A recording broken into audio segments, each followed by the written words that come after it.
Naudi Aguilar, welcome back to the Biohacking Secrets Show. Hey, thanks for having me again, man. It's been a while. Yeah, it's been a minute. I was just mentioning to you that around like midnight last night, I was at a friend's place. I thought we were recording at 7 a.m. Flew home, woke up at 5:30, went through my morning routine, so I was all fired up. I sit down at the computer and I'm like, oh, Naudi forgot. I'm like, he must have forgot. And then I looked and I'm like, I'm 4 hours early for this freaking thing. Yeah, I saw that. I saw that when I woke up this morning. I was like, oh shit. Yeah, it's one of those things. But yeah, I've done the same thing with interviews in the past. Yeah, it happens. But I'm pumped to talk, man. We spoke back in September of 2016 on that's episode 25 for those of you guys that want to check it out and enjoy the stuff that Naudi's going to share in this episode. We talked about biohacking, functional fitness, and biomechanics. And since then, you've been working with Kyle Dake, Johnny Blen, a bunch of like world-class athletes and doing some pretty amazing things. Maybe you can catch us up on some of the big shifts that have happened for Naudi Aguilar and functional patterns these past 5 years. I think it's not necessarily that I've had like massive shifts. It's just more like when you begin to dial in precision, like I feel like I've kind of been somewhat on the right track with what I wanted to generally do. And I just make a lot of errors in the process of trying to figure it all out, like mechanically and whatnot. And so I think like the general premise of what I've tried to do is still on point, but just all the things I've had to tweak over the last 5 years are massive just because like, you begin to understand how function. I've kind of like back in the day, maybe about like 10 years ago, 11, 12 years ago, I spent my time looking at books more often and anatomical charts, making sure that I understood my anatomy. Mm-hmm. Whereas over the last 5 years, especially, I've actually kind of stopped reading. I've stopped looking at anatomy. I've stopped essentially just educating myself in the traditional sense of how most people would probably educate themselves. And I just really started like tuning into my body, like actually listening to my body and really like trying to get to the deepest depths of what's happening within my physical structure and visualizing the anatomy as it's supposed to be felt. And then little by little, as I've gone down this path, I feel like the precision has guided me to get to a place where I'm able to do things physically that I couldn't do before. And never mind that, I just feel like I'm hitting strides that I've never been able to hit before. Like I used to have like bouts of really, really harsh anxiety. Like I went through a period of psychosis within that last 5 years or whatever, just trying to figure a lot of stuff out, man. And it's like running the company, Functional Patterns it's not easy. There's a lot of complications that come with it, whether it's obviously getting projects off the ground. And then it's also having to deal with dealing with people and partnerships and trying to help people and then them helping you and then having accountability systems and whatnot. I went through a lot of crap, man. And over the last few years, I just feel like the precision has enabled me to reset myself in a way where I like I feel like I'm kind of connecting to understanding that whole notion of connecting to nature, connecting to natural biological frequencies. And yeah, man, I'm feeling really, really good. I gotta say, like I've never felt better. And I honestly feel like I'm just still getting started. I'm just barely starting to get into like doing backflips, getting into like basic elements of acrobatics and whatnot. I'm doing that closer to 40 years old, like getting closer to 40 years old now. And I feel as though like so many things are enhancing. And I kind of expected this, and this isn't really surprising me. But with that said, there have been some surprises that have come along in terms of what my perceptions are, how I view things about 5 years ago, and how I see things now. But I guess we can get into that as we hash out more of the details in this conversation. Yeah, for sure. How much of that do you feel is your expectation? Like so many people expect to just get worse with age. They expect their body to break down. They expect to need help from caretakers or their kids or anything like that. Have you always expected to get better as you get older? Like how much of this is your belief system driving the habits and exercise routines and training and recovery that have supported this outcome? I do believe the belief has to come along with it, man. But if you don't have the execution, then it's not going to happen. Like there's a lot of people who probably believe the same thing because they were taking some supplement or they were, doing some like hacking thing, or they were eating some food or whatever, and it never came to fruition. For me, I just felt like when I looked at organisms, when I look at an organism move in space and I see the ratios by which it operates, and the ratios are off, how it tends to be degenerative.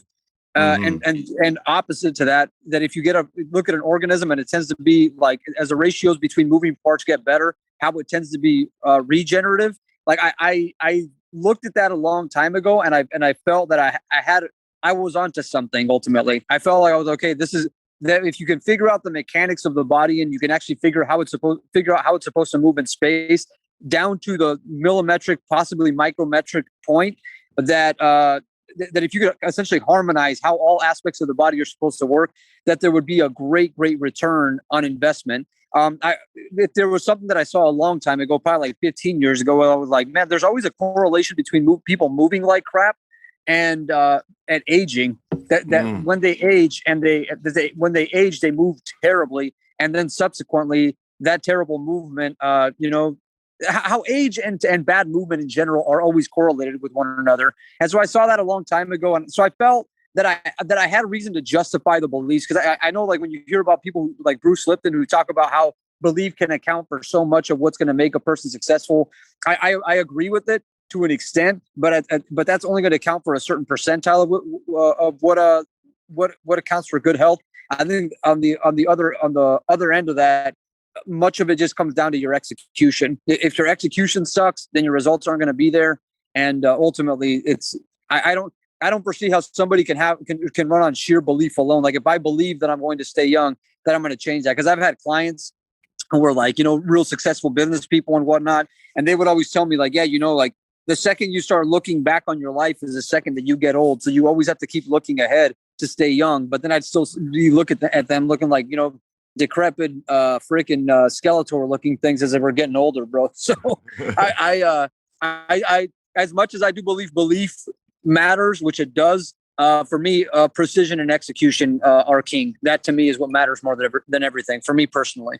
For sure. And I've fallen into these traps where, like, if your biomechanics are off, or you've got an imbalance in your body, you've got tight fascia, or your muscles aren't firing the way that they're supposed to. Like, if you just get into these routine movement patterns, running, for example, it just breaks you down faster, and it starts to exacerbate injuries. And I think a lot of people don't really get to the root cause of, like, identifying, diagnosing the problem, and then taking the proper steps. Like, my brother got me your 12-week course, the Functional Patterns 12-week course, a few years ago. 10 weeks. Or 10 weeks. Yeah. And I'm 10 working weeks on it. Sounds better. 10 commandments. Yeah, right. And then we're going to get into base 10, base 12 systems, and it's going to go real deep. But you start out, and like the very first week is you go hard on finding those imbalances and really working out the fascia and breaking up, getting the muscles to fire the way that they are supposed to. How much of that is the process that you do with all of your clients? Like, you've got Kyle Dake, one of the best wrestlers in the world, probably could have taken home an Olympic gold. And I'm hoping if he competes again, he will. But, like, do you see these imbalances across the board, or is it far more common in the desk office folks? Well, I want to get into, because you had mentioned about like how you had ran, and how, like, you would essentially run yourself into the ground because you because you have imbalances that you haven't accounted for. And you hear a lot about people like David Goggins, who say that you should kind of harden up and push through it and whatnot. And although there's like some relevance to that, I think that going in, like, if you go deeper into it, and if you do repeat the same patterns over and over again, it is going to be destructive on the body. So there's got to be kind of a middle ground there. But as it relates to the whole notion of whether you find imbalances in people, yeah, there's imbalances in people at all levels. It's present everywhere. The highest level professional athletes that I've ever seen, like, have some of the worst imbalances. What's important to recognize is that every single body does something correct if it's moving around in space. Mm-hmm. Athletes just do more things correctly than the regular Joes. That's the difference. Yeah. But with that said, athletes oftentimes have stronger crutches than people in general as well. So like, let's say, for example, like Kyle, he was like, not all athletes are quad dominant, but he was definitely a quad dominant athlete for sure. Yeah. Absolutely quad and lat dominant athlete. And Yeah, and it me was like too. it's an isometric function between his lats and his quads, where he would drive a lot of power through those two muscles. And so the idea is that what did I need to do to get him outside of that quad and lat dominance? That was complicated, but essentially every single person I've ever met has imbalances. Athletes. The problem with athletes is this, man, is that when they push themselves to the limit, everyone has a spiral malformation. Everybody has some form of an asymmetry or a scoliotic curvature in their spine. Yep. And essentially, the harder that you work, the harder you are ingraining those imbalances inside of your body. And guess what athletes are doing? They're pushing themselves to the limit, and they're ingraining those imbalances to the highest capacity. And to disengage that is unbelievably tough. Like, even working with Kyle, that was one of the greatest concerns that I had working with him. Like, anybody who knows wrestling, I've even shown it to people who don't know wrestling. And if you look at Kyle Dake's wrestling style from 2016 until he wrestled, like, let's say Jordan Burroughs, that's about the last time that him and I really started working a lot with each other. But it was right before the Jordan Burroughs matchup. If you see the styles in Kyle's style, it was completely different. And in order for me to help him overcome his imbalances, I had to help him overcome this style that he had, where essentially he kind of just try and muscle people. He'd try and kind of like he'd try and lock up with people and try and take them down while he's locking up. But his ability to move in open space was like non-existent. If he tried moving in open space, he would gas out like really, really fast. And so the difficult part about working with athletes is that they already have a preset archetype, a quote unquote style. And what every coach will tell you is that you can't change an athlete's style, that you can't take an aggressive fighter and turn them into a counterpuncher. You can't take a defensive wrestler and make them more of an offensive wrestler, or vice versa. That everybody has a preset style. Essentially, that style for every athlete is the imbalance. That's their predisposition. My biggest struggle is getting an athlete to break free from their archetype and actually change their style, to evolve and actually do the impossible. Essentially, I kind of had to do that with Kyle specifically, and because he's such a high performing athlete, he's so strong.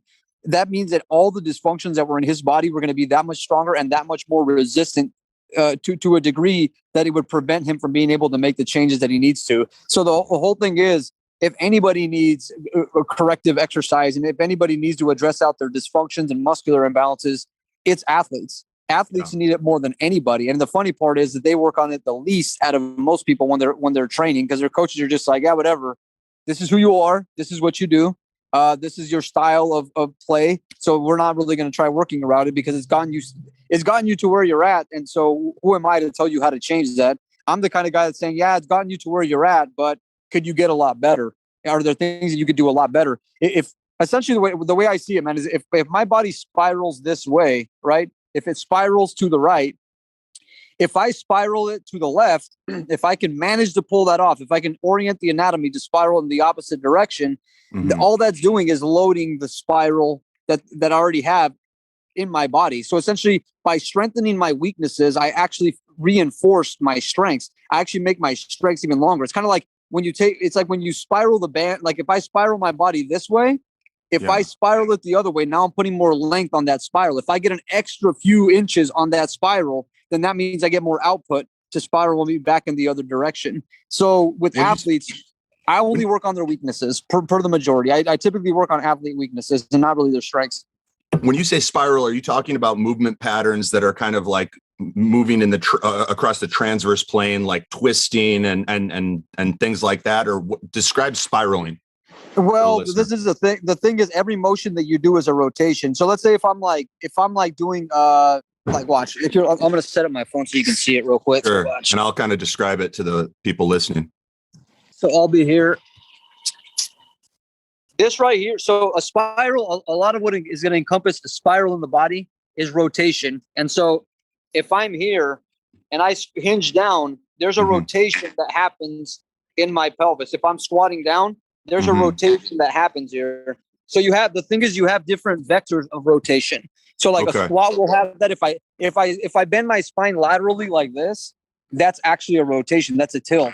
So no matter what you do, anything that you do is going to encompass a spiral. A spiral can be transverse, which is the most common way that people would assume that would be a spiral formation. But if you look at the transverse from the top, it's just a rotation. If I take let's say a deadlift and you start hinging at the hip, it's a rotation. So essentially the way it's going to work, man, is it's a spiral is just going to encompass like a rotation. Like you've seen the Fibonacci spiral, right? Yeah. Like you'll see this where something rotates, like it'll rotate like this. All you're doing is adding torque onto the spiral formation.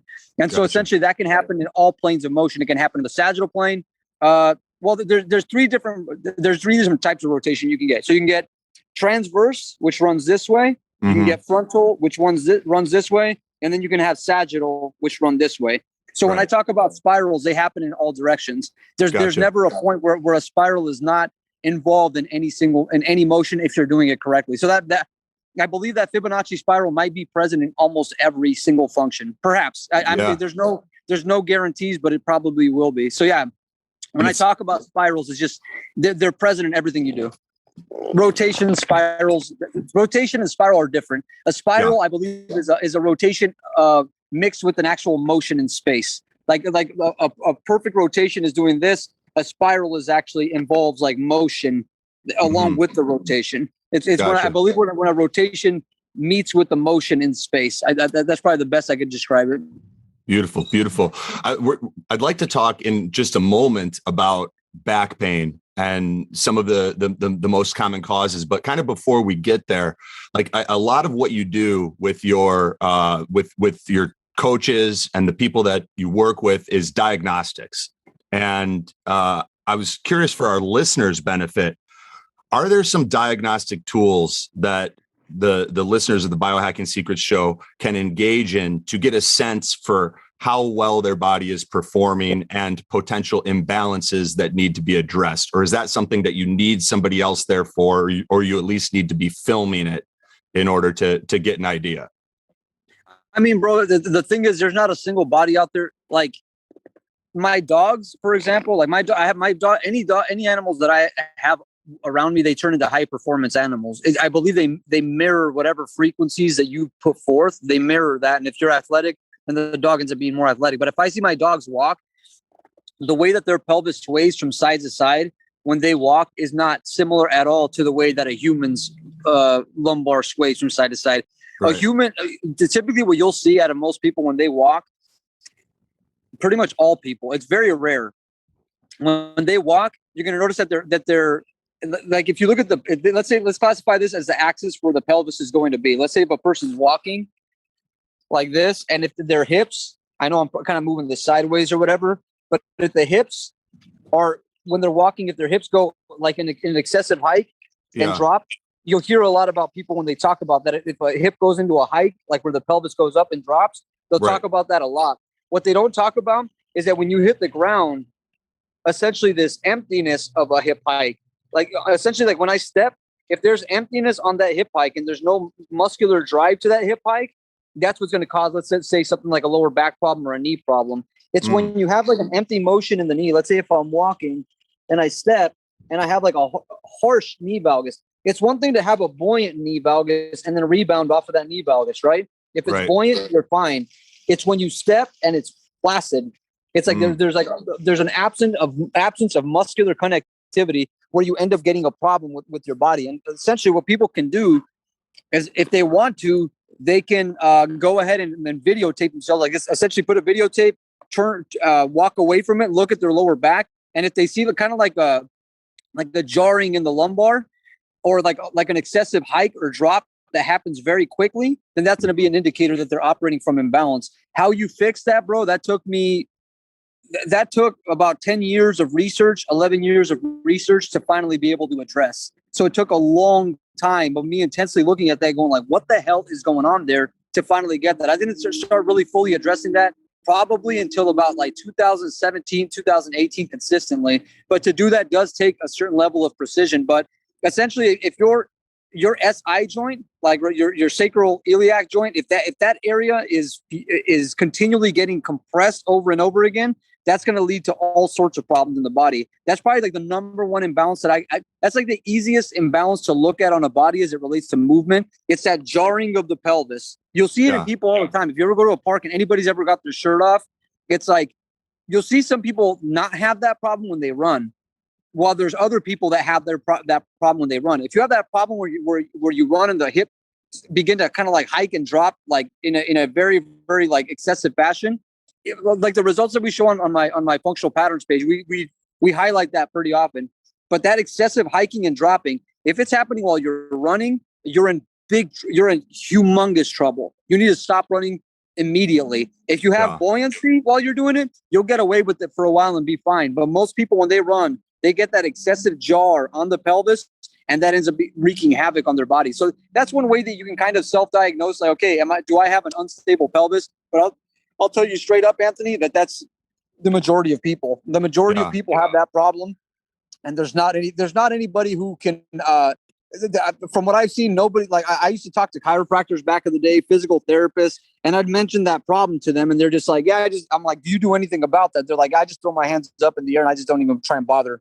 Like I've talked to multiple, this is like, hell, maybe like 12, 13 years ago, I would talk to physical therapists and chiros, and they would just be like, I just threw my hands up years ago. I don't even bother trying to fix that problem, just because you have to be very calculated to pull that off. If you're not moving correctly, then it's going to make it really, really tough to correct that problem. Is there any place for the manually powered treadmills, for hanging yourself upside down, decompression work to help with that? Do either of those have any relevance in assisting in the rehabilitation of that issue? Have you heard of the SAID principle? I'm assuming you've heard of the SAID principle. No.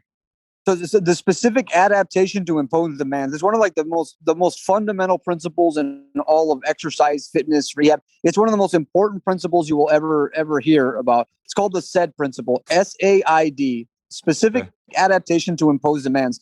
Essentially what it means is that like your body is going to adapt to whatever stimuli you place upon it, right? Mm-hmm. This is the problem that I have with the principle itself, is that there's no, I guess there's people out there that talk about the specificity according to the SAID principle. But what people fail to consider is that, like, let me put it this, how could I put it? Like if I walk on my hands, it's a different function than me walking on my feet. Therefore, if I walk on my hands, it shouldn't actually enhance the function of my walking. Right. It's like you have to train specifically to correct an imbalance. You have to get to the specific nature of what it is that you're trying to correct. So let's say if you say, hey, look, I'm going to go into a non-motorized treadmill, and then I'm going to do like upside down hangs. Well, what did the upside down hang recorrect? Are there new neuromuscular pathways that you created while you were doing that? Perhaps. Do they apply to the multidimensional aspects involved in actual walking or running? Not even close. The problem is, Anthony, is that the gait cycle is more like, for a dog to walk on all fours is not that difficult, because it's like a table. It has 4 points of stability. For a human being to walk on 2 feet and then to be able to sprint on 2 feet the way it does, it's an absolute marvel. It's an absolute marvel what human beings do, and we take for granted the complexity that's involved with walking gait. But essentially, it comes down to this. It's kind of like, hey, look, I stretched my hamstring. Will I be able to do a suplex now? Would you, that wouldn't seem practical. I'd be like, look, I just stretched my hamstring. Now I'm going to grab somebody and throw them over my head, or I'm going to do a backflip. It wouldn't make sense. So to say, hey, look, I just did this exercise and then I did this stretch, and will I be able to run better and fix my hip imbalances?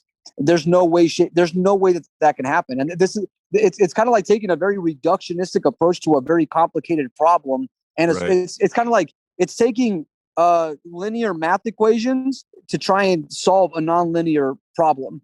Like you can't use arithmetic to solve a complex calculus equation. And unfortunately, people in our industry, they kind of take more of a more of a simplistic, oversimplified approach to trying to fix these really, really complicated problems in hopes that somehow things will get figured out. But they never do, man. So I guess let me put it this way. It depends on what you're trying to do, man. If you're like me and you're trying to be able to sprint when you're 120 years old, then that's not going to be the wisest approach to take. If you're a person who's like, you know what, I want to be pain free for the next 4 or 5 years until I need to get a hip replacement or until I need some kind of a spine fusion surgery or some kind of spine surgery or knee replacement, and then I go through the medical system of continually needing like joint surgeries, joint surgeries or interventions from doctors. If you want to take that route, then essentially you can do the stretching and then moving around. Like Joe Rogan, I believe, has had like 3 different knee replacements or multiple knee surgeries, right? Like he was talking, I watched a podcast with him and Cameron Haynes yesterday where he was talking about how Mike Bisping had 2 complete knee replacements after his MMA career was done. And I'm just like, what? Like he was operating with when I work with Kyle Dake, he doesn't have, like when I'm working with him and I'm on top of him and he's around and he's like following the protocols and he's doing everything to plan, that guy doesn't feel any pain. And he's in wrestling. Wrestling is way more brutal on the body than MMA is. It's not even close. Like it's especially at the level that if any MMA fighters tried to wrestle at the level and try to do the dynamics of what like the highest level wrestlers do, their joints would just explode. There's no way their joints would be able to. They would tear every ligament in their damn body if they try to do what high level wrestlers do because it's a freaking train wreck. But essentially, it's like it comes down to this. Do you want to have a closer pursuit of immortality and actually regenerate as you get older? Then you have to train specific. You have to be very specific and calculated with what you're going to do. If you kind of just say, hey, look, man, I'm going to live about 80, 85 years and I don't really care that much, then you could take the approach of like, hey, look, I'll hang upside down and I'll run on a treadmill. You could do that for a while until he's going to nip you in the butt. And I've told this to people for years, and I was the ultimate buzzkill to people because I would say things like that. Lo and behold, 5 years, 6 years pass, and all those people who were doing the CrossFit, who were doing the yoga, who were doing all the hypermobility work are starting to flock and drone. Like every FP, there's so many FP facilities that we have. Not every one of them, but a good majority of the FP facilities that we have are booked solid. They're not having problems dealing with any clients because people have done the traditional physical therapy. They've done the traditional rehab, and which involves lots of passive manipulations, which is just kind of like passively stretching the body. They've done like the empty corrective exercises, like the linear based math corrective exercises. That's not working. And it's ultimately, a lot of this comes down to the STED principle that you need to adapt specifically. And like the more specific that you adapt a body, the better results you're going to get. But that's the complication, that when you start having to figure out the nitty gritty of what's going on here, man, it gets really, really complicated. It gets really, really complex. And I think it's the main reason that people kind of tend to avoid the things that I talk about, just because it generally tends to get really, it's hard. It's hard because there's a lot of unknowns when you take this path. And if you hear any athlete that I talk to, or if you listen to anybody who like does my method, they're like, you know what, this makes more sense, but it is more complicated. And unfortunately, people, they don't like uncertainty and they don't like complexity, unfortunately. Right. Even though those are probably the areas where they're going to solve the most problems. Yeah. Yeah. I was talking with one of my best friends the other day, and he said he's been doing Murph Mondays, which is like that CrossFit workout where you throw on a 25-pound weight vest, you run a mile, you do like 100 push-ups, it's like 100 pull-ups, 200 push-ups. He's like, dude, do it and tell me your time. And I was like, I looked at it and I was like, oh, this looks terrible. We're in a very dangerous place. I don't think like people really fully understand where we're at, like as a species, like the danger in this, because what I've found is that babies themselves occupy the same mechanics as their parents, and it's not all like conditioned through mirror neurons. It's actually genetic. Like if a mother or father have a knee valgus, the child is very, very likely to get the same knee valgus, not because they copy the parents and how they move, but because the bone, based upon how the genetics work, the body has said, well, this is how we grow the tibia, this is how we grow the femur, and this is how we arrange it. People don't understand that what they're doing to themselves is they're pretty much programming their children to probably at some level have, degenerative disc disease in their 20s, and they're pretty much shooting themselves in the foot. Like if you have imbalances and you have a child, I believe that you are going to bring on those imbalances to your offspring. So if we think about that from generation to generation, if people keep making stupid decisions like this, that it's going to have major consequences to the next generations. I think people really need to take that into consideration, because if you just keep doing all this, let me just mutilate myself. Yeah, great. And you think that there's no consequence to that? Well, take a look around. We have, if people were really healthy, Anthony, would you think COVID would be as damaging as what it is to people right now? Let's be real. Yeah, would it be no, as damaging? not at all. And you look at the people who are dying, it's the people with comorbidities, the people that are obese, the people that, rely on the system. And in some ways, the system has done, it's great. I think that there's benefits in certain cases. Like I axed my hand in North Carolina. I was glad that the system was there to reattach two of my extensor tendons. But, I'm glad too, man. That's good. Yeah, that's amazing. Like that's one of the cases where I'm glad the system exists. But there's also a lot of other cases where things like surgeries, PRP, stem cells, they allow people to ignore the underlying problem. Yes, exactly. If they actually went and corrected it, it could result in being able to sprint when you're, 100, 120 years old, like you discussed. What does your weekly, I don't want to call it movement, because I know there's a lot of work in biomechanics and things like that, but what do you try to get in on a weekly basis? Bro, that's it. This is a problem, bro. Like usually, I remember like a common problem that I dealt with, even running the company, was that people had a preconception, like multiple people. This has gone on since my happiest times of, and I'll bring this up, and I'll bring it in full circle. The happiest times of my life were prior to bringing in interns and running certifications, because everybody would impose the creative. They would assume they knew what the creative process was and how I innovated until they saw how I did things in person, and then usually they're in disbelief, because it just looks like like when you look at like a physicist and it looks like they're just like just scribbling a bunch of shit on a board.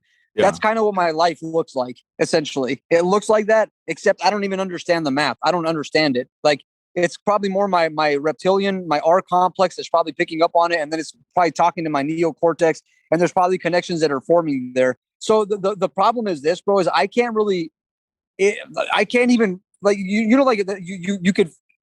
Everybody understands their routine. Some people drink coffee in the morning, right? Then they go out for a walk. Maybe they read the news or they watch some YouTube videos. Like, people can kind of figure out what their cycle is, what their loop is. I'm still trying to find out what my loop is. I'm not fully certain, bro. Like, really, at some point, what I've done is I've said, okay, Naudi, take your hands off the steering wheel and just see where your body is going to take you. Because obviously you don't have any control over this. And this Naudi guy that you think that you have control over, you don't have control over this fucker. So what you need to do is just let this guy do what he's going to do. He seems to have a good intuition.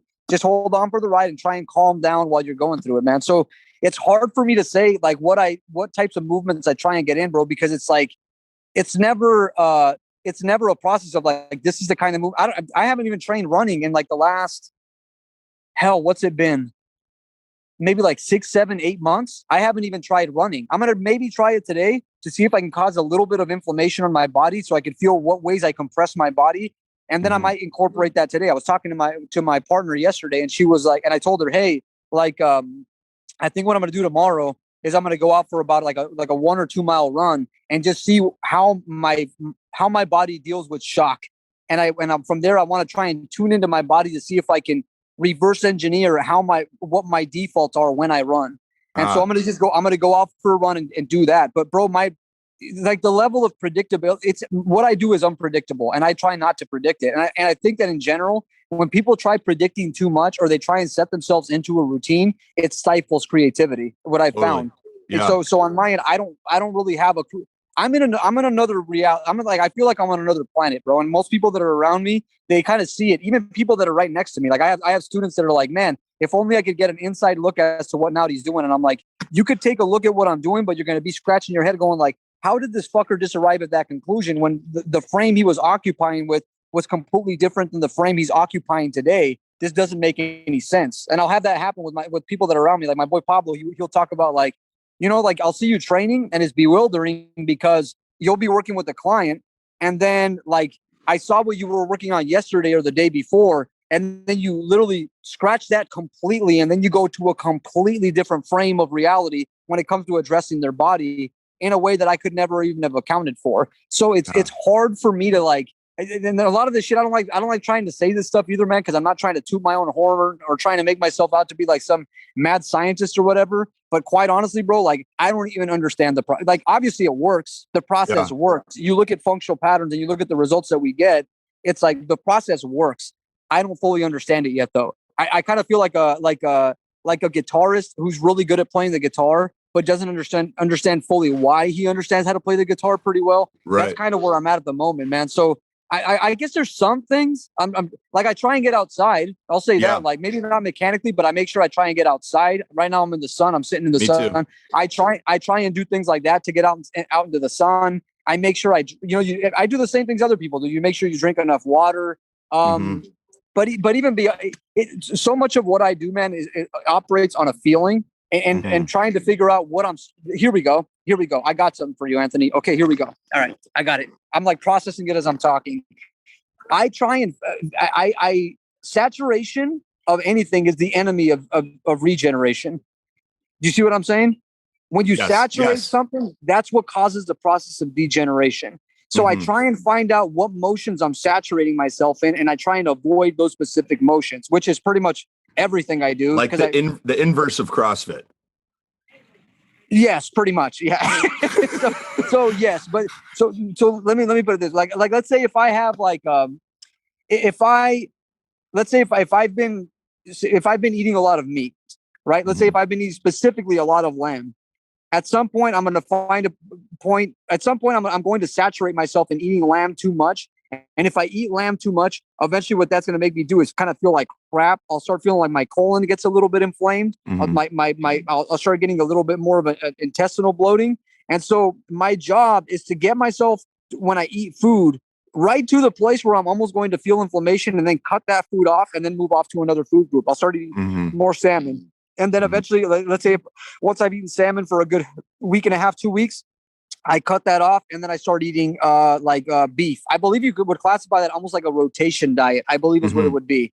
So I take the same approach with my mechanics. I'll say, okay, look, I've been working on my upper body a lot over the last 2 weeks. Like I'll work on a lot of upper body, like different components to training my upper body in terms of trying to correct imbalances. And I'm like, all right, I believe I've saturated myself in this long enough. I need to move on to other joints in my body to see if I can kind of find out how they track and how they move. And then I'll make that adjustment. The thing is, I can't predict how that's going to work because my body says, all right, bro, I've had enough of you trying to condition this one area of my body. It's time to move on and work on another end. I go through processes of training, but then also, Anthony, there's times, bro, where I literally will, I won't train for a month at all. Yeah. And literally the rest. I'm the same way. Yeah. Well, I won't train, and I only visualize the way that I want to move. So I just watch film and I say, that's what I want to move like. And I just visualize how I'm supposed to move in space correctly. And then I use that as a way to kind of like set up my next workouts. Not workouts, how to set up my next movements, the ones that I'm going to do. It's kind of a complicated process, bro. I'm probably all over the places. I'm trying to explain it right now. It makes sense. I mean, honestly, man. So I did personal training for years and was pretty good at it. And then that was even before writing the Biohacker's Guide and launching all of this. There's very few people that whose body of work I admire. It's you, Trevor Whitman, the Dagestani guys for a variety of reasons, but what's coming out of like Russia and Kazakhstan and with Islam and Kamzat and those guys, like very few people that I really look up to, and you are one of them, and you are a bit of a mad scientist. So you do deserve a pat on the back. And if you won't give yourself it, I'll give it to you. well, bro, just to keep this in mind, sometimes good scientists aren't the best communicators. And I feel like that's the case for myself many times where I'm not the most. So to the audience who's listening to me right now, I apologize. I'm not the most effective communicator. Like I'm an effective communicator when I have a group of people with me and I teach them my fundamentals. And then I'm like, okay, you see this problem here. This is how we're going to address the problem. So like, I can't explain the general parameters of what I do. But I could explain specific contextual elements to say, this is when it works here. And I found that to be the case out of any great coach. There's another coach that you could look at and you won't find him anywhere because it's like you just won't find him. You don't even know who he is. There's no way you would. His name is Bill Zadek. He's a head national team coach for Team USA. You won't hear about this guy just How do you spell because that last name? Zadick, Bill Zadek. Okay. And anyway, Bill Zadek is a is a dude where I find that with Bill Zadek, he's a guy that I'll talk to him and I'll ask him questions because he trains the American national wrestling team, and so I've been lucky enough to get to go and hang out to a lot of these camps, going with Kyle Dake and whatnot, and so I get to hang out, and I unlike strength coaches and whatnot, I put myself in the environment and I try and like mirror what they do. I try and mirror it and understand it. Obviously, like I've had to build a base to be able to do that without completely smashing my joints into a million pieces, which is why most people avoid like in MMA, the people that avoid, what do you think the martial art is that people avoid most? Obviously, you're going to say wrestling, right? Like, because I'm already kind of like leading you down that path, but wrestling is the sport that MMA fighters avoid the most. Why do you think that is? Just because of how hard it is. It's because of the force vectors that are involved in it, the force vectors and the force productions that are involved in wrestling. It's the hardest sport in the world, bro. I'll tell you that much. I avoided it, and I was like very much to want to do like judo and jiu-jitsu and whatnot. Those sports are nowhere near as invasive as wrestling. Like wrestling will explode joints if you don't know what the hell you're doing. It's absolutely freaking brutal, bro. Absolutely brutal. Yeah. Anyway, watching Bill Zadek, when I've gotten chances to talk to him, and I've gotten enough chances to have like pretty in-depth conversations with him. When you ask him a question, he can never give you a clear answer. He's like me. He's like scatterbrained. He's all over the place. Like it's hard to pin him down. And I'm like, okay, so when this person does this move here, does that mean after he does that move that he could do this? And and you'll see him go, yeah, you could, but no, you don't want to do that. No, I don't know. I can't really give you a clear answer. And I'm like, that's when I know the coach is great. That's when I know. And as somebody who's pretty good at their job, I can't give clear answers to anything. You can only give contextual answers to contextual situations. You can never give general answers to everything, bro, because you understand the contextual nature of how we're operating in this space. There's never a one size fits all situation because everybody is different. And like every body is different, right? Everybody has different dysfunctions. Everybody has different generational traumas. Everybody has different program traumas from their upbringing. Everybody has different athletic potentials. Everybody is different. And so therefore you can never give a one size fits all approach to every single human body. With that said, you can. I just said that, but you can. You actually can do that. But in order to do that, you have to get to the bedrock of what it means to be a human being on a mechanical scale, which is what I do in my human biomechanics specialist courses, is I teach people the bedrock of what all motion really is, what oppositional motion is, what oppositional shearing is. I mean, what generally speaking, how associative memory works within the body as it relates to how muscles connect to the brain and how that connects to fascia. These are the things that I can focus on that they're like the most common denominators to movement. But in order for me to do that, I have to get technical with people. Like there's an interview with, you've heard of Richard Feynman before, is a pretty famous physicist. Okay. The name sounds familiar, but yeah, there's an interview where he talks about mathematics and physics. And this guy asks him, about a basic physical phenomenon. And then Feynman's like, the problem is I can't really explain this to you because if a person doesn't have like a basic technical understanding of what it is that I'm talking about, it's going to be really hard to explain things to them. Like if somebody wants to understand physics at some level, they have to understand mathematics to figure that out. Right. And so the problem comes down to that when I try explaining the new world of functional patterns to people, they don't understand like the general background, the nuts and bolts behind things. So when they ask a question, they don't know how specific they want that answer to be. That's the hard part. So when I tell people get on the 10-week online course and really move from week 4 all the way to about week 10. And when you understand that code that I put forth, I can then explain things in a contextual manner where I don't sound like a scatterbrained idiot trying to find general words to explain things to a person who may not fully understand what I'm trying to explain at a fundamental level. Do you get what I'm saying? Absolutely. It's like a biochemist trying to explain something to my idiot ass. Like I'm going to be like, I understand very little about biochemistry. I'm not a biochemist. And so if they try explaining how this chemical responds to this chemical, I'm going to be like, well, I don't even know why they respond that way. And I could try asking questions, but until I understand their fundamentals, I may never actually fully get to a better place of seeing where they're coming from. And they may sound a little bit crazy to me, which is why I think sometimes people would look at a guy like me and be like, okay, he's not communicating very effectively. Totally. Well, and then there's also like the fact that most people that are really good in this arena are extremely kinesthetic rather than like auditory and visual. Yes, so when you have to take something kinesthetic and translate it, it's like, it almost feels like there's a disconnect between the understanding and the verbal communication. Well, the problem is this, Anthony, my KQ greatly exceeds my IQ. And that's my issue. As I need to maybe grow my brain, develop a little bit more neocortex. And then at that point, if I can do that and get more IQ, then that will give me the capacity to explain myself more effectively. Because I'm trying to up my IQ by making my brain bigger. When we launch pre-work, neocortex. I'll send you a bottle. When we launch pre-work, I'll send you a bottle. It's like Miracle Grow for your brain. Okay, I'm game. I'm totally game for. Does it have caffeine in it? A little bit, yeah. I can't. I'm caffeine. If you make a caffeine-free version of it, I'm game for it all day. We'll make a caffeine-free version. Make me a caffeine-free version of it, Anthony, and I will take that in a heartbeat. I'm caffeine-free though, bro. So I can't. Really? That's impressive. What? How long have you been caffeine-free? My whole life.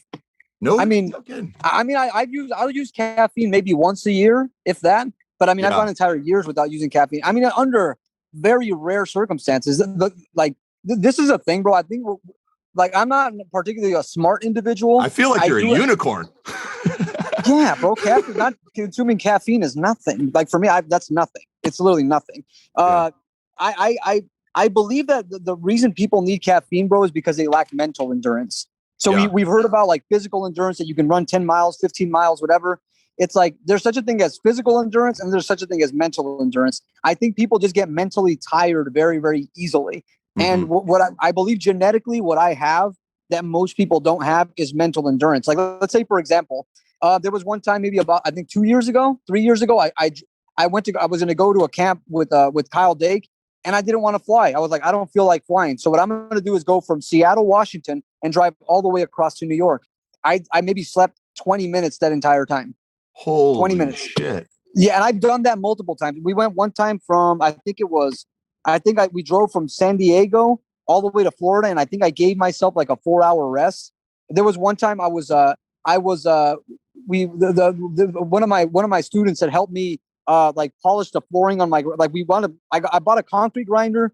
We wound up grinding down the concrete, and it was a total pain in the ass. We were like just learning it as we were going with it, and we worked 40 hours straight.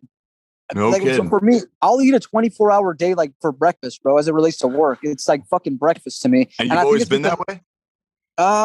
Yes. Since I remember, like it didn't really switch on until I was maybe like, it's always been that way. I've always been super, like the term obsessive, I think is like, I think I probably fit that thing, but my brain doesn't like switched off from shit. And so like, I think since I was like 20, I think I was 20 years old when I first started producing music. And I remember like way back, I would like my boy, Robert Almos, we would record music way back in the day. And I'd be up at like 4:30 in the morning. I'd be knocking on his door like at 5 in the morning, being like, hey bro, like let me in. I want to record. And we'd be done like at 3, 4 in the morning. And then like I'd wake up maybe 2-3 hours later. I'd be right back in the studio banging on his door. He'd be drinking coffee. I didn't need any coffee at that point. And so I for whatever reason, I believe that. I think that mental endurance is something that people don't train themselves enough on they need to learn to be tired and then work their way through being tired, essentially mental fatigue. It's one thing that I've done, and I don't need coffee at all, man. Let me put it this way. There came a point where I started feeling like I needed coffee. And then I was like, bro, this is maybe 11, 12 years ago. And then I was like, what are you doing to yourself? You're borrowing energy from tomorrow by taking caffeine. It's like you're convincing your body that it has energy that it doesn't. And so therefore you need to try and actually like find out what's wrong with your body to make sure that it produces the energy. And so I was like, okay, I'm going to just get tired. And then I believe it or not, a lot of this shit is mechanical, Anthony. A lot of this shit's mechanical. That if you're mechanically inefficient, like, let me put it this way. If the more neurological you are, the more neurotic that you are, the more that you occupy the nervous system and the less that you occupy the fascial system, the odds are the more that your brain is going to use your metabolize things, and that your body's going to metabolize less things, and that you're going to be in a crisis. A lot of times people just burn themselves out with fight or flight mechanisms, and that's what makes them tired. So for me, I tend to operate more in my fascia than I do in my neurons. I think I have a good balance between both. Most people are neurotic. They actually occupy at the nerve region, and that's why they're so anxious. And because nerves are fast, they're quick. But if you look at fascia, it's slow the way that it does things. Like if I throw a punch, if you throw a punch neurotically, you're going to be like stiff, like super stiff. Whereas if you throw it fascially, it's going to be fast, but it's going to be more pumpy when you throw the shot. And and the motion is going to have more fascia involved in it. Not just from a fibrous aspect where like fascia pulls, but from like a pumping sensation where fascia pumps and it creates motion. I find that the more pumpy you can make your body, the more buoyant you can make your body, that energy kind of comes as an automatic. And that people in my community, they don't have issues with caffeine. Like they overcome it because I take them from being neurotic to neuromyofascic or something like that. I take the brain, the fascia, and the muscle, I unite them, and then subsequently they become more efficient. And then at that point, when they wake up in the morning, they're ready to tackle the day. Are you talking about a similar journey of going from like sympathetic dominant to more parasympathetic? Absolutely. This is how you do it. So the thing is, everybody talks about like, well, I got to take this supplement, or I got to take that supplement, or I got to do this meditation or whatever. The problem is, bro, is that people look at things from a biochemical standpoint, and they look at it from a nutritional standpoint many times, but they don't actually see it from the biophysical, which is something that Dr. Jack Cruz has talked about. I know you've spoken to Jack Cruz in the past. Mm-hmm. He talks about the biophysics, but the part that he's never taken into account is the biomechanical, the fact that the mechanics. So let me put it this way. If you see it, is there a common tendency between every crackhead and meth head that you've ever seen? What's the most common tendency you will see? Because those people are the extreme of anxiety. What do they represent? Like, what do they do what do they do physically that you can always see? I mean, they move very quickly. They're often lacking teeth. But you listed the fundamental aspect of it. They're very twitchy. Yeah. That's the problem. The more twitchy that you are in certain areas of your body, the more neurotic that you are, essentially the more that you're going to be oriented into the sympathetic state of the sympathetic tone. You're going to be in the sympathetic tone, the more neurotic that you are. Whereas if you're more buoyant, there's a smoothness. It's not, I don't like to use the term flow. The reason I don't like the term flow is because guys who do jujitsu, they flow, but it's a flaccid flow. Guys who wrestle at a very high level, like when I work with athletes, like anytime I work with combat athletes, you can always tell, you can see the difference in what they look like from other people. It's like a different kind of human, essentially. One that's thick. There's a thickness to it. Like anytime people look at me, they're like, bro, Naudi, you're always getting like, you're thick. But like when I hit the ground, there's not like a twitch. Remember how I told you about that whole pelvis where the pelvis jars and it hikes up and drops? It's like that motion becomes absent in your movement. Like and a suppleness. Next thing you know, yes. Well, but even with the term supple, it's kind of like you get that term from Kelly Starrett because he wrote the books in Supple Leopard. That guy's out getting knee replacements now because he flaccidized himself, bro. He made his body completely flaccid, and that's why he wound up needing a knee replacement surgery. So I don't even like using the term supple because it's kind of been bastardized. And it's like gorillas. That's not good for the brand. It's not. It's definitely not. That's why they had to probably rebrand a lot of shit. I'm not trying to completely shoot the guy down, but yeah, I don't like to use the term supple because he's taken it and he's kind of ruined it. What I like to use is the term viscous, like tree sap, right? Yeah. That there's a viscosity to your tissues, and there's like a fluid transfer that runs through your body that's thick. It's not watery. It's not watery. It's thick. It's non-Newtonian fluid that's running through your body. When you get this non-Newtonian fluid running through your body, you feel completely different. It changes everything. This is what, because people try and find hacks. Like if you look at the Wim Hof method, they'll do the breathing, the inhalations and exhalations to temporarily switch off the sympathetic nervous system, to temporarily do that. But what people don't recognize is what switches on your sympathetic tone to begin with is misbehavior. It's when you misbehave that you end up getting these problems. Well, how do we classify misbehavior? Well, this is how I classify it. I classify misbehavior most of the time as the ratios between moving parts not being proportional to one another. Okay. So to simplify it, a dog, you can tell when a dog is anxious. What's a telltale sign of a dog being anxious? Following you around, shaking, nervousness. Shaking one, nervousness, its tail tucking between its legs. Cesar Millan talks about, okay, what if I tie, if a dog has a tail and I tie a string around its tail and I pull it up and I keep it there for an hour, is that going to change the dog's mood? Well, Tony Robbins might say yes, but I would, my instinct is to say no. Well, it does work. I've tampered with this. It does work, but there's a key component to it. No, it does. If you change, the thing is, Tony Robbins, he doesn't know how to change body language. He's full of shit. He understands the general concept of it, but if you don't change the mechanics correctly on your posture, then your demeanor doesn't change. Right. Sorry, I think it may. I'm sorry. It just. I'm getting lower on the battery. Tony Robbins doesn't know how to change posture. Jordan Peterson, he says, what's one of the things that you need to do to attain good mental balance? You need to change your body language, right? The problem is these guys don't know how to change body language. They don't understand, because body language falls under the umbrella of biomechanics. And in order to change biomechanics correctly, body language correctly, you have to understand biomechanics fundamentally. And so then goes into the whole notion of misbehavior. That if you can address the ratios between the moving parts in your body and your body language is congruent at a deep level, because I know I've seen people who try and elicit good body language and it's not good body language. Jordan Peterson does not have good body language.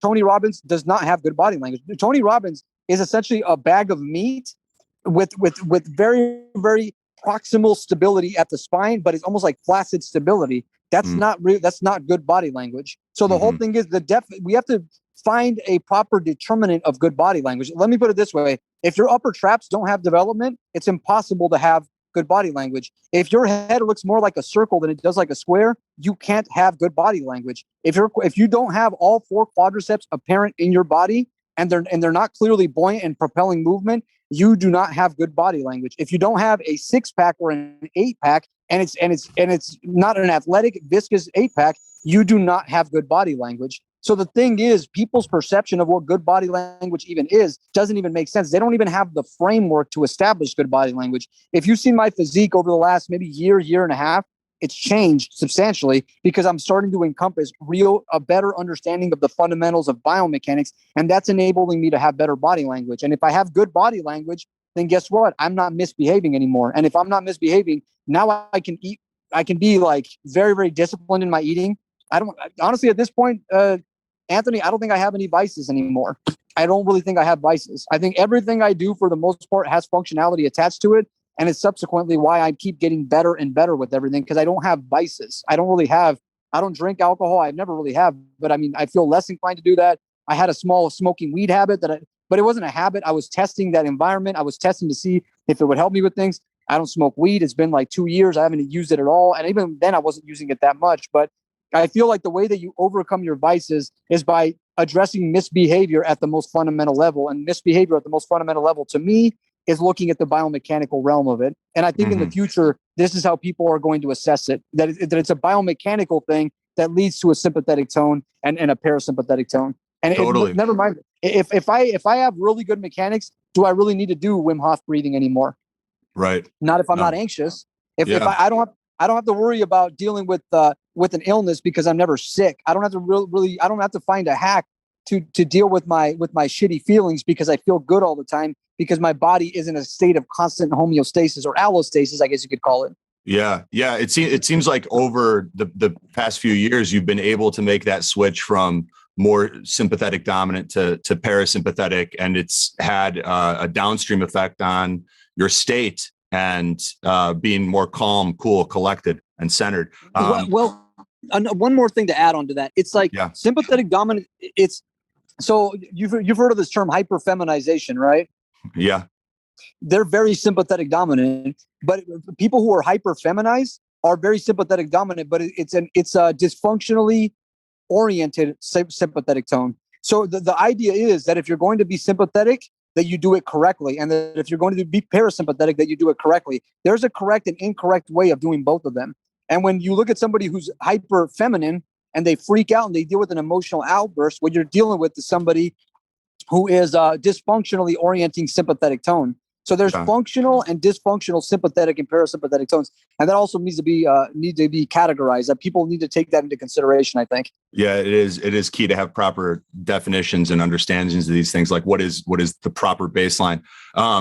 Before we land the plane, and I'm going to kind of have you point our listeners to where they can get this base understanding. Is it your 10-week course? Is it the human biomechanics specialist course?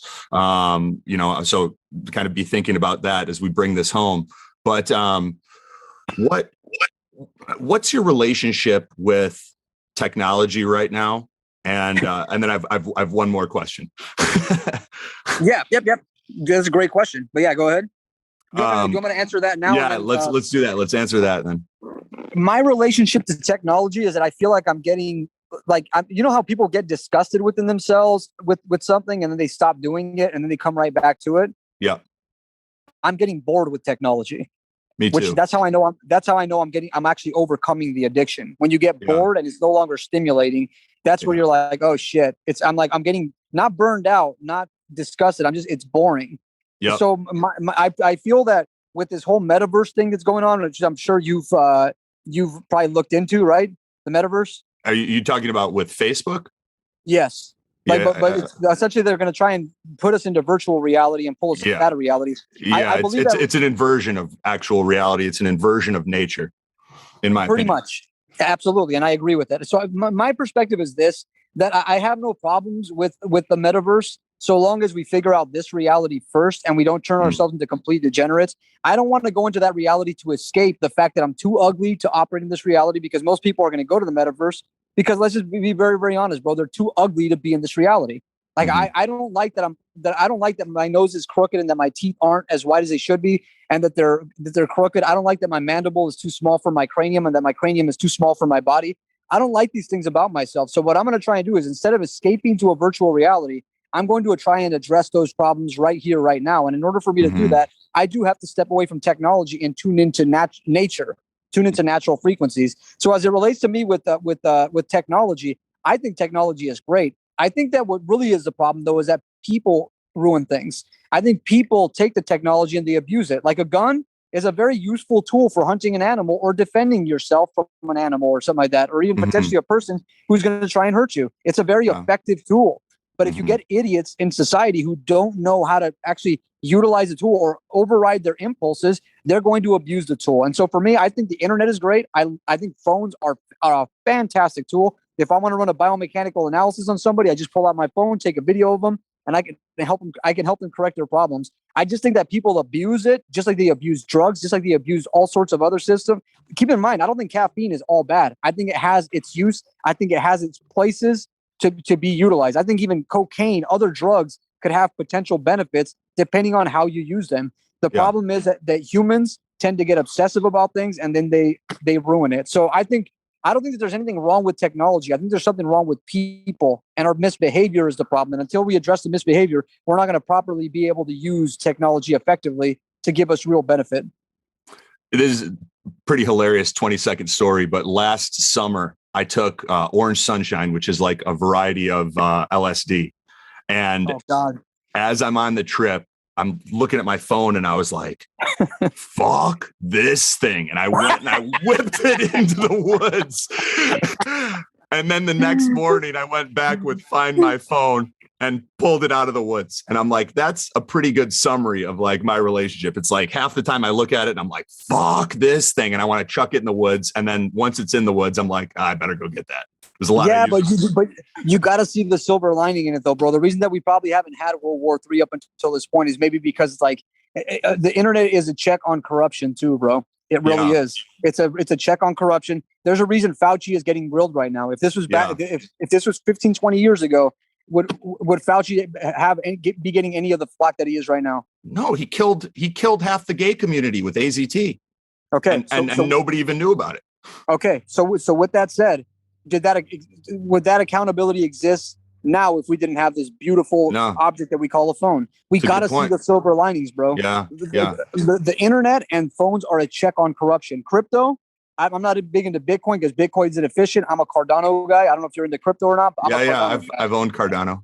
Yes, and so I have 95% of my position in on Cardano because it's sustainable, it's responsible. The way that Charles Hoskinson's gone about it seems to be much more responsible than other projects. But I believe that the internet itself is a check on corruption, and so we can't throw as they say, you can't throw the baby out with the bathwater. Like we have to understand that that the internet is a tool, and that you can turn a tool into a drug depending on how much you use it. And it's not the internet's fault. It's not the phone's fault. It's not Mark Zuckerberg's fault. It's not Elon Musk's fault. It's not the billionaire's fault. It's people at some level have to find it within themselves to behave balanced to some degree within themselves, and just in general find balance. And what I'm trying to do with FP is promote more balance to regulate impulsive behavior, because I believe that impulsive behavior is a problem, and it's not necessarily technology. It's impulsive behavior. And I believe that impulsive behavior can be tied into neuroticism, and that neuroticism can be tied into the fact that people are not able to connect to their fascia. And that's simply because the ratios between the moving parts in their body are not connecting to the degree that they need to. That if they can address the misbehavior, which is biomechanically rooted, that at that point they will become less neurotic and less apt to abuse things. I love it. Last question, and then where you want people to go to kind of take their level of understanding and their bodies to the next level. How do you see things playing out these next few years? We touched on it a little bit with that last question, but there's certainly a divide happening where it seems like some people are on one path and some people are on another path. Let's talk about the people that are more not on the transhumanism path. What do you see? What do you see happening with the other people, which is the category that I'd put myself in? What do I see happening with them? Let me put it this way, and I'm probably going to deviate a little bit here, Anthony, but I believe that people go towards whatever works, what seems to work. And I think they're confused because nothing in our society seems to work all that great. Like if you look at, let's say, somebody like Jeff Bezos, does he look like a successful individual? I don't think so. Why? Why do you think he doesn't look like a successful individual, Anthony? His marriage didn't work. He doesn't look super healthy, in my opinion. It looks like he's probably just taking a bunch of hormone replacement stuff and human growth hormone and that sort of thing. He doesn't seem like a balanced individual, and he's ugly. Yeah, he's ugly. Let's just use a fucking term. He's ugly, right? He's an ugly person. So ultimately, since he's ugly, people are like, well, wait a minute, he's got all those billions of dollars, but he's still freaking ugly. I don't think that we solve a lot of there's two different crises in this world, bro. We have a socioeconomic crisis, and then we have another one that people don't like to talk about a lot, which is the sexual stratification. The fact that a small select few people are having sex in a society, while the vast majority of people are not having sex. And why aren't they having sex, Anthony? Because they don't. You want to know why? Because they don't look like you. That's why. So until people, I've gone through a lot of periods where I didn't have sex till I was 19. I know, bro, but if you didn't but I'd imagine you already understand game to some degree. But if you go out and you go talk to women, bro, you're going to go get laid. You are not part of that. You're not even close to being part of that 80%, Anthony. Let's be very freaking real about that. Yeah. I don't feel like I'm a part of that 80% either. I have the capacity to get laid. And I think that's a huge driver of the problems that exist in our society. I think the problem is that most people are ugly. And when you have an ugly population, they compensate in all sorts of different ways. It's no mystery why all the billionaires happen to be but ugly people. It is what it is. I just got to call it for what it is. And is ugliness? Fascinating. Yes. So with that said, ugliness as a mechanism is a result of what? Disproportion, lack of balance in the body, lack of symmetry, lack of muscular development. If people, both men and women, happen to be more attractive, we wouldn't be anywhere near the predicament that we're in right now.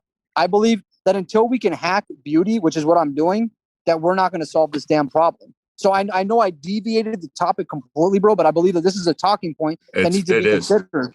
For sure. It's fascinating.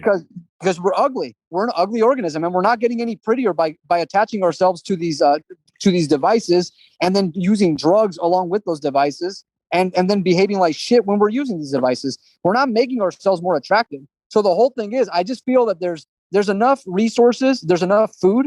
Now it just comes down to that there's not enough beauty to go around. And I believe that this sexual stratification is one thing I've talked about for over a decade. And until we address the sexual stratification in our society, and until we can take men and women and make them like attractive enough to want to have sex with, especially men, until we can make men more attractive, I don't see how we're going to get out of this, bro. So I believe that we diverge to transhumanism, because I was for transhumanism until I started understanding more about the body. And I'm like, wait a minute, if I could just regenerate my body and then like generate abs and then generate pecs and form fibers on my body that I wouldn't be able to form just simply by positioning them in the correct places. And then I just turn myself into a studly freaking gorilla that could defend a woman, provide for her, because I'm good at I'm a wise business person. I'm useful because I'm a scientist. If I could check all the boxes for a woman, then it's like, then and I'm attracted to women, then guess what? I'm like, that's one box that I think society needs to check off. And society has not checked that off. And we're erasing that box almost entirely. We're making ourselves ugly, bro, with what we do. And I think that we need to turn that shit around. And honestly, where I see things moving into the future is me codifying this, me mechanizing this shit, and then showing people what you can turn a body into. And then when people do that, then at that point, they'll ask themselves, well, do I really want a bionic knee? Do I really want a bionic shoulder or hip? Or do I just want to have a very sexy set of quads, very sexy set of calves, very sexy set of glutes that propel motion better than any animal in the animal kingdom? And like, do I want to just look like a sexy beast who moves like a sexy beast? Which one do I want? That's the question, right? What is it that people really want? They want to look good, bro. That's the majority of that's the complex of society. So my objective is on my part that I need to solve that problem before. This is the way I see it, Anthony. I don't think anybody could ever account for a revolution when it happens. Nobody ever predicts a revolution. It always happens in the least obvious places. And I believe that functional patterns is going to be that revolution that nobody could have ever accounted for. And the way that we're going to account for it is by literally taking a soda can that's been crinkled and then uncrinkling it until it's a nice symmetrical soda can, right? That you can drink water out of, that can retain fluid as well, right? Because if you crinkle a soda can it retain fluid? No. And so if we uncrinkle it, it can retain fluid, right? The same thing goes with the body. We're crinkled up. We're crinkling ourselves. We're making ourselves into these ghoulish, ugly looking fucking organisms. And we need to uncrinkle so we can retain fluid. And then at that point, if we can retain fluid, that means that we are bioenergetically extremely strong, and we're going to function at a capacity that's beyond what's even imaginable. And then we're all going to want to have sex with each other. And we won't have to deal with that insecurity, bro. Because, bro, I believe that most of our insecurities, and I've said this for the longest time and nobody wanted to hear it, and thanks to Rollo Tomasi and the guys at the Fresh and Fit podcast, and thanks to people like Kevin Samuels, they're bringing this out into the open. But I think it's mainly Rollo Tomasi. You're right, man. I've never heard it. My mind's blown. I've never heard it before, but it's like when you hear a truth for the first time, you're like, yeah, that's right. Yes, men can't be manlets, and then we get like balance as a species. Let me put it this way. I'm going to take it a step further. Unless a person looks like an adult, they never really actually act like an adult. And some people develop their cranium, some people develop their deltoids, some people develop their feet, some people develop certain elements of their body. But per the majority, people are undeveloped. And I could point out how every single person is undeveloped and tell you how their personality is character, how their archetype is built around their lack of development and how that begins to modify their behavior. Believe it or not, bro, most of this shit is biomechanical. And if you can get to the mechanics to uncrinkle the can, if you uncrinkle the can on the human body, you get a big, ginormous freaking pec that pops out of that body. You get a big, ginormous bicep that comes out of that body. If you uncrinkle the human body, you get big old freaking glutes. You get a beautiful organism that comes out of it. I used to justify, you know what, over the last 5 years, I'll say that, man, I've justified dysfunction and just say, you know what, I guess we're just an inherently ugly species with a very, very good brain. Bullshit. We can have very good brains and be very beautiful at the same time. We just have to actually we have to understand the mechanisms that drive beauty. And that's precisely what I've been uncovering in recent times. And it's why I think I look a little bit better than what I did in the past, because I'm starting to figure these things out, man. I'm starting to understand what it means to develop into my manhood. Women need to develop into their womanhood, and men need to develop into their manhood. Here's one thing that I don't know if you've heard me spout off on this. Female lions, what's their capacity? What do female lions do for their prides? Protect the cubs, give birth, reproduce. And they hunt. They kill wildebeest.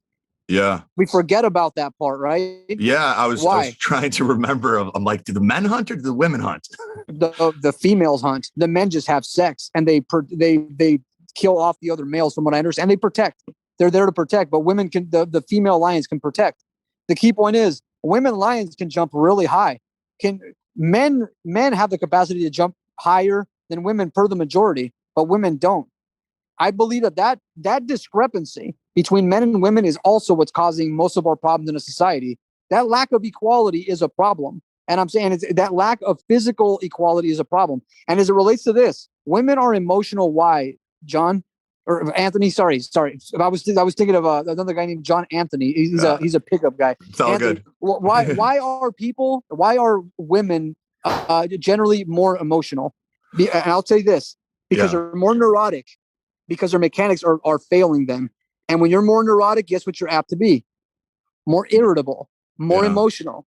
And I believe that these are the reasons. I know this is kind of controversial to people, but it's not. Because what I'm suggesting is that, you know what? Women are emotional because they're neurotic. And if you can address the neuroticism, which is by connecting them to their fascia, by connecting their mechanics, by orienting their ratios, by making them become female human versions of female lions, then at that point, you overcome a lot of the female condition. The female condition is a biomechanical condition. I know people are like, man, now he's selling this biomechanics thing real fucking hard. As time passes, I dig it, man. I dig it. As time passes, people are going to begin to realize this biomechanical thing is everything. At any point, does anything in reality stop moving? No. Everything is in constant motion. Everything falls under the umbrella of biomechanics and under mechanics, right? And then if you talk about living systems, it's it's biomechanics, right? Like when we start talking about living organisms, we got to start talking about biomechanics. Everything falls underneath that. It falls under movement. And the more precise that we can get to find the mechanics to uncrinkle the body, the higher the likelihood it is that we are going to end up probably achieving more mental balance. And I believe that that's what's lacking in the world. This sexual frustration, this ugliness that we feel externally, it's a reflection of how we feel internally. And there is no such thing as inner beauty if it doesn't reflect into outer beauty. I think people are generally full of shit when they think when they say that they have inner beauty, but not outer beauty. I think real inner beauty reflects into outer beauty. That's my perspective. And as time passes, my objective is to display that alternative for people, so then they can choose to say, hey, look, do I want to be ugly or not? And is a BBL really going to be the way to do it? Are fake tits the way to do it? Like that's the conundrum I want to put on to people over the next 5-10 years. I dig it. Naudi, where do we start for the people that are loving this conversation? What's the next step they take? Which course or product that you've got should they pick up to go down this journey and continue? Start down the 10-week online course. And then I have another system called the functional training system. And then after that, I would suggest if you wanted to get certified and you're a professional, or even if you're not, and you're somebody who's trying to just understand their body better, we have human foundations courses that are in person. And then after that, you have human biomechanics specialist certification courses. Like that's one option. Or sorry. All good. So sorry. My battery's about to die, but we still got some time. So that one path is going 10-week online course to functional training system to getting certified. The other path is 10-week online course to functional training system to hiring a practitioner that's certified in my approach. Those are the two best options that I could suggest for people. And they require a financial commitment, but so does a hip replacement. And we all pay for that hip replacement. We all pay for knee replacement. So if you're ready to spend money and make an investment on your health, that would be the route that I would suggest. Nice. Naudi Aguilar, this has been a pleasure, my friend. Thank you so much, Anthony. It was a pleasure being here with you, bro. You look well. I'm glad you're doing well, bro. Keep up the great work, brother. You too. Thank you, brother. Take care. Take care, brother. Peace. That was awesome, man.